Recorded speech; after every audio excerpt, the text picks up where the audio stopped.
Hello दोस्तों, कैसे हैं। आई होप आप सभी लोग अच्छे होंगे, स्वस्थ होंगे। तो चलिए आज हम एक नया टॉपिक जिसका नाम है डायरिया, जो कि कॉमन डिसीज है, हर किसी ना किसी को होती है जीवन में। जीवन की बात कर लेते हैं तो पूरे जीवन में कभी ना कभी किसी ना किसी को होती है, ऐसी डिसीज है, ठीक है, ऐसी बीमारी है। तो आज इस पर चर्चा करेंगे। डायरिया होता क्या है पहले तो हम बताते हैं कि डायरिया है क्या। Diarrhoea is when you have 3 or more loose और लिक्विड स्टूल इन 1 day और मोर फ्रिक्वेंटली देन नॉर्मल। देखिए डायरिया की बेटा अगर हम बात करेंगे तो बच्चों में जो है, जो छोटे बच्चे होते हैं तो वो 1 से 2 बार जाते हैं। सबसे छोटे बच्चे 3 से 4 बार जा सकते हैं, ठीक है, 3 से 4 बार उनको मतलब हो सकता है, पट्टी हो सकती है। अगर उनसे बड़े की बात कर लें तो 1 से 2 बार हो सकता है। लेकिन अगर हम एडल्ट की बात करते हैं तो एडल्ट में नॉर्मल जो होता है पर डे 1 बार क्या करते हैं, लेटरिन जाते हैं, ठीक है। लेकिन अगर 1 से या 2 से ज़्यादा बार, ठीक है, मोशन लूज हो जाए, मतलब जो डायरिया है मतलब पानी की तरह क्या करे, पोटी पानी की तरह निकले, तो उसको हम लोग क्या कहेंगे, डायरिया कहेंगे, ठीक है। डाई का मतलब 2 और या का मतलब बहना। तो अगर 2 से ज़्यादा बार अगर क्या होता है, 2 से ज़्यादा बार अगर पोटी जाते हैं तो उसी को हम लोग डायरिया कहते हैं। Diarrhoea is when you have 3 or more loose और लिक्विड स्टूल। यहां पे इन्होंने ये कहा है कि 2 या 3 या उससे ज्यादा कैसे हो, लिक्विड स्टूल्स हो। ये इंपॉर्टेंट है।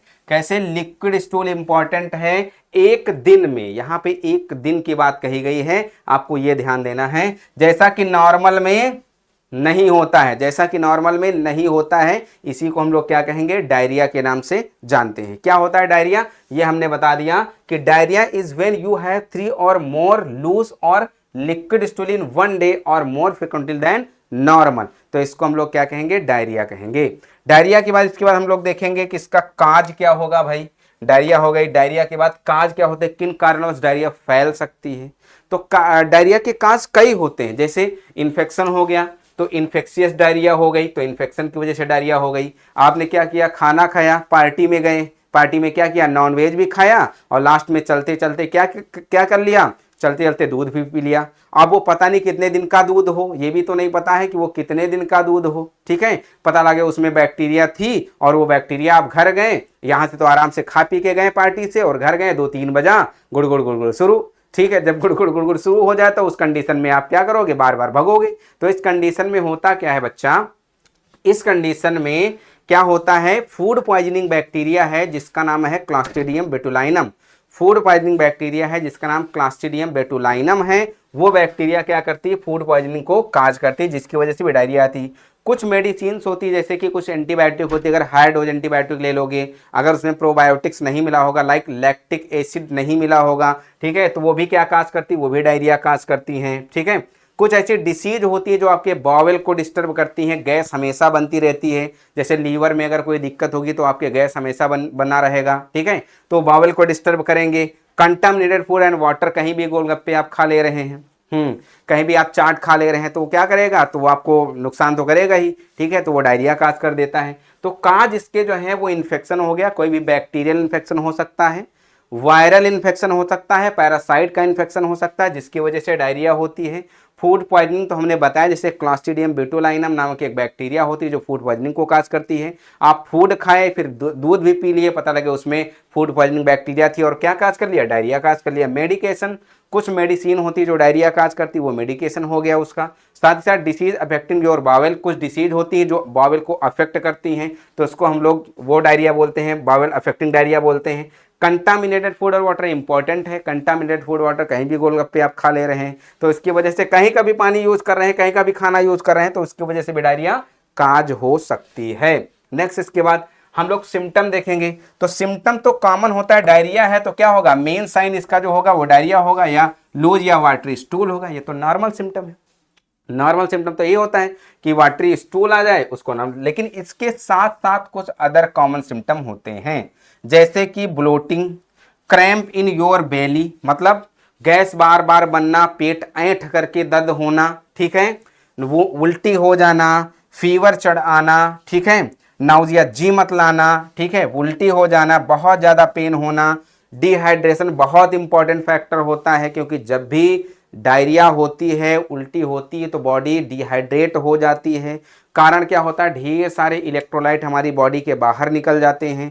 वो इलेक्ट्रोलाइट जो बॉडी के बाहर निकल जाते हैं उनकी पूर्ति करने के लिए हमें क्या करना चाहिए, ठीक है।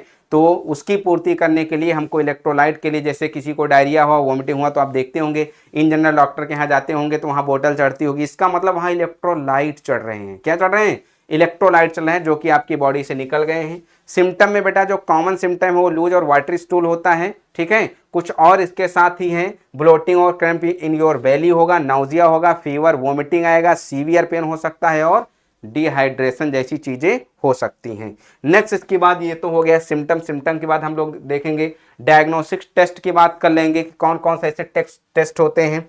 अगर हमको पता करना है कि भाई किसकी वजह से डायरिया हुआ है तो हम लोग स्टूल का एग्जामिनेशन करवा सकते हैं। स्टूल का एग्जामिनेशन करवा लेंगे तो पता चल जाएगा कि कौन सी बैक्टीरिया की वजह से हुआ है या पैरासाइट की वजह से हुआ है, ठीक है। ब्लड टेस्ट में हम लोग देख लेंगे कि डायरिया किस कारणवश हुई है, टीएलसी बढ़ा है, डीएलसी बढ़ा है, क्या चीज़ें बढ़ी हुई हैं उसकी वजह से देख लेंगे।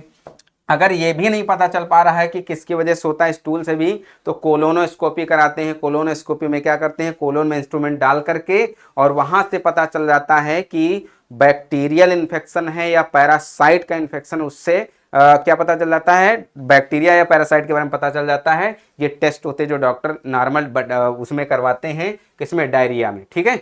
तो स्टूल सैंपल से हो सकता है, ब्लड टेस्ट हो सकता है, कोलोनोस्कोपी से हो सकता है। अब बात आती है सबसे इंपॉर्टेंट चीज जिसको हम लोग कहते हैं क्या, ट्रीटमेंट। तो अगर किसी को भी डायरिया होती है और डॉक्टर के पास आप जाते हैं तो वो क्या करते हैं, एंटीबायोटिक्स का इस्तेमाल करते हैं और एंटी पैरासाइटिक्स का इस्तेमाल करते हैं या पैरासाइट्स का इस्तेमाल करते हैं। तो पैरासाइट्स वो होते हैं या एंटीबायोटिक्स वो होती हैं जो बैक्टीरिया को मारे, एंटीबायोटिक्स जो होती है वो बैक्टीरिया को मारे और एंटी पैरासाइट वो होते हैं जो पैरासाइट को मारे। जैसे हमारी बॉडी में पैरासाइट होता है एंट अमीबा, कौन सा, एंट अमीबा जिंजीवाइलस या एंट अमीबा हिस्टोलिटिका। तो एंट अमीबा हिस्टोलिटिका होता है वो इंटेस्टाइन में जाता है, जिंजीवाइलस ये पायरिया काज करता है, वो दूसरा है, ये पैरासाइट है। एंट अमीबा हिस्टोलाइटिका ये हमारी बॉडी में जाता है, ठीक है, और इंटेस्टाइन में पहुंच करके वहां पे छेद करता है और डायरिया काज करता है, ठीक है। एंटीबायोटिक्स कुछ बैक्टीरियल इन्फेक्शन होते हैं जो कि क्या करते हैं, जैसे फूड स्पाइडिंग बैक्टीरिया हमने बताई थी जिसका नाम क्लॉस्ट्रिडियम बोटुलाइनम है। ये बैक्टीरिया ऐसी होती है जो कि डायरिया काज करती है। इसका ट्रीटमेंट क्या होता है, एंटीबायोटिक ये इसलिए देते हैं ताकि जो बैक्टीरिया आपकी बॉडी में है उसको क्या किया जा सके, मारा जा सके। जो पैरासाइट है उसको क्या किया जा सके, मारा जा सके। इसलिए यहाँ पे बेटा टर्म लगा है एंटी पैरासाइट और एंटी बैक्टीरिया को मारने वाला, तो उसको कहेंगे एंटी बैक्टीरिया या एंटीबायोटिक्स और एंटी पैरासाइट, पैरासाइट को मारने वाला। तो एंटी पैरासाइट। प्रोबायोटिक्स देते हैं, इसमें जो बैक्टीरिया होती है वो गुड बैक्टीरिया होती हैं जो कि हमारी इंटेस्टाइन को हेल्दी करती हैं। अच्छा, कुछ हमारी बॉडी को ऐसी भी बैक्टीरिया चाहिए जो हमारे इंटेस्टाइन को हेल्दी करें, तो उसके लिए प्रोबायोटिक्स देते हैं, जैसे लैक्टोबैसिलस दे देते हैं, ठीक है, प्रोबायोटिक्स। अच्छा, और इंपॉर्टेंट क्या है, बहुत ज़्यादा इंपॉर्टेंट, अगर डायरिया हुई है और पानी आपके शरीर से निकल गया है तो उसमें क्या करना चाहिए, बहुत ज़्यादा पानी पीना चाहिए ताकि आपके इलेक्ट्रोलाइट क्या हो सके, मेंटेन हो सके। ज़्यादा पानी पिएंगे तो इलेक्ट्रोलाइट मेंटेन हो जाएंगे। जो बीपी, अच्छा कभी कभी होता है डायरिया से वजह से बहुत पानी कम हो जाता है, वोमिटिंग भी हो जाती है, पानी कम हो जाता है, बीपी डाउन हो जाता है, तो उसके लिए क्या किया जाता है, उसके लिए बहुत ज़्यादा पानी पिया जाता है, इलेक्ट्रोलाइट क्या किए जाते हैं, पिए जाते हैं। साथ ही साथ कुछ ऐसे फूड चूज किए जाते हैं जो कि क्या करें, choose food that can firm your stools. ऐसे फूड जो कि आपके स्टूल को क्या करें, बांध करके रख दें, उसको लिक्विड वाइज ना करें कि लिक्विड की तरह निकल रहा है। जैसे कि कहते हैं डायरिया में केला खाओ, तो अगर बनाना आप खाते तो वो क्या करता है, वाटर के एब्जॉर्प्शन को, ठीक है, बढ़ा देता है बॉडी के अंदर। वाटर का एब्जॉर्प्शन बढ़ जाएगा तो वाटर इंटेस्टाइन में नहीं जाएगा, अगर वाटर इंटेस्टाइन में जाएगा तो डायरिया लिक्विड नहीं होगी, ठीक है। इसी तरह इसमें सबसे इंपॉर्टेंट एक चीज और होती है, जब भी किसी को डायरिया हो तो वो कॉफी को अवॉइड करे और एल्कोहल को अवॉइड करें। एल्कोहल काफ़ी बहुत खतरनाक होती हैं, ठीक है, डायरिया में स्टिमुलेंट की तरह काम करती हैं और क्या काज करती हैं, डायरिया काज करती हैं। तो उम्मीद करते हैं आज की आपको वीडियो बहुत अच्छी लगी होगी जिसमें हमने आपको डायरिया के बारे में बताया है, क्या होता है डायरिया और किसकी वजह से होता है, उसके सिम्टम क्या क्या होते हैं, उसके टेस्ट कौन से करवाए जाते हैं और लास्ट ऑन उसके जो ट्रीटमेंट होता है वो क्या क्या होता है, ठीक है, ये आज हमने बताया। तो उम्मीद करते हैं आपको वीडियो ये बहुत अच्छी लगी होगी। तो अगर वीडियो अच्छी लगे तो इसको लाइक करिए, शेयर करिए और सब्सक्राइब करिए। बने रहिए हमारे चैनल पर। Thank you so much.